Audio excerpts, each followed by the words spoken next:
Kuliner roti susu asal Thailand, Milk Bun, yang sedang viral membuat jasa titip alias just tip ramai dibanjiri order oleh pasar di Indonesia. Namun, popularitasnya ini membuat petugas bea cukai menyita ribuan kotak makanan viral tersebut pada Februari lalu. Tak hanya menyita, Bea Cukai Soekarno-Hatta juga langsung memusnahkan 2.564 buah Milk Bun atau setara 1 ton dengan total nilai mencapai 400 juta rupiah. Hal ini mempertegas bahwa pemerintah kini telah menerapkan aturan perundang-undangan yang baru saja ditetapkan oleh Kementerian Perdagangan RI, yakni Permendag Nomor 36 Tahun 2023 tentang kebijakan dan pengaturan impor. Berlakunya Permendag tersebut juga akan berimbas pada kegiatan impor melalui barang bawaan penumpang.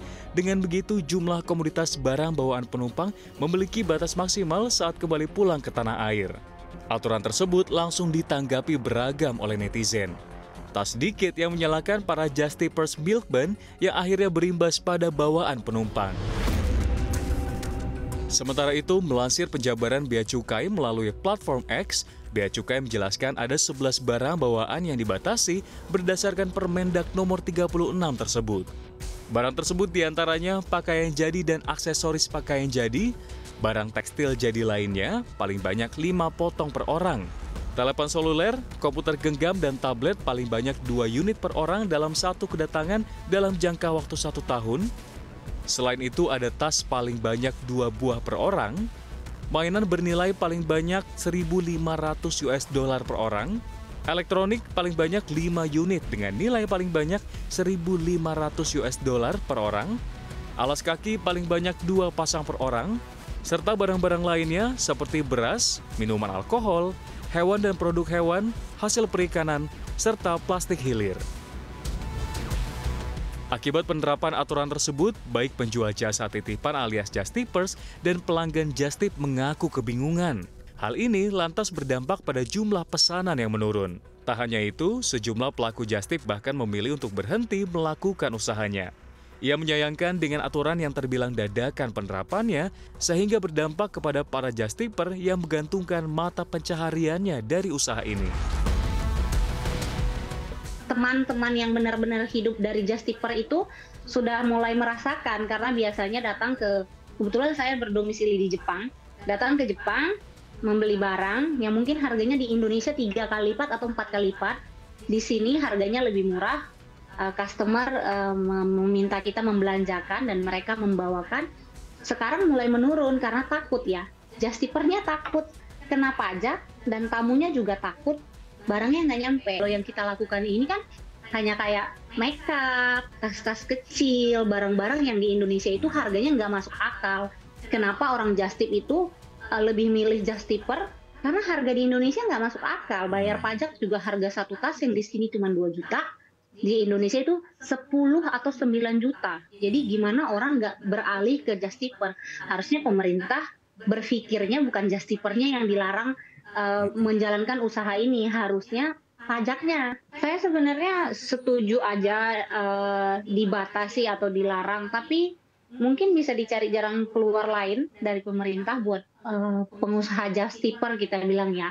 Kan ini juga lapangan pekerjaan baru yang dibikin sama orang-orang yang freelance, saya rasa, yang bukan bergerak di perusahaan atau company. Kita juga mau bayar pajak, kita juga mau dipotong atau dikenakan biaya, tapi asal diedukasi jelas bagaimana caranya. Ya maunya tetap bisa berbisnis just tip ya, semua just tipper juga pasti. Namun di sisi lain, pengetatan aturan impor barang luar negeri yang mulai menyasar ke penjual jasa just tipper justru disambut baik oleh para pengusaha dalam negeri karena dapat mengurangi persaingan dan menguntungkan UMKM dalam negeri, salah satunya di sektor retail tanah air.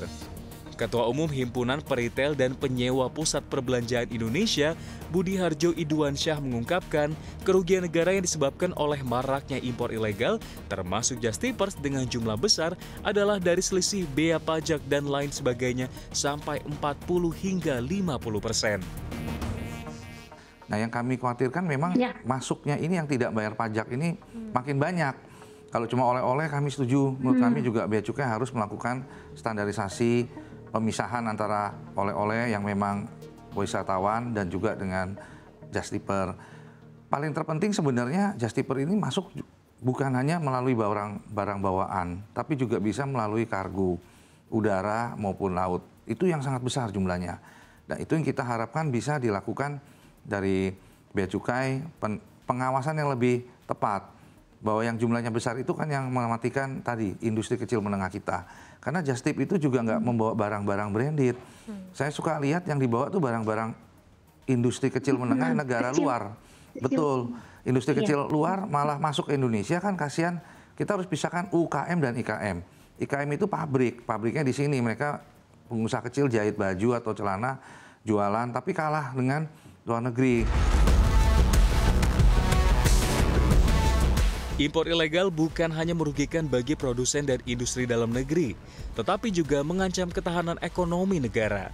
Oleh karena itu, langkah-langkah preventif dan penegakan hukum yang efektif harus diambil untuk mengatasi masalah ini. Namun pemerintah harus cermat dalam menerapkan aturan dan jangan sampai aturan tersebut malah berdampak pada sejumlah masyarakat, bahkan hingga kehilangan mata pencaharian. Dari Jakarta, Tim Liputan CNBC Indonesia.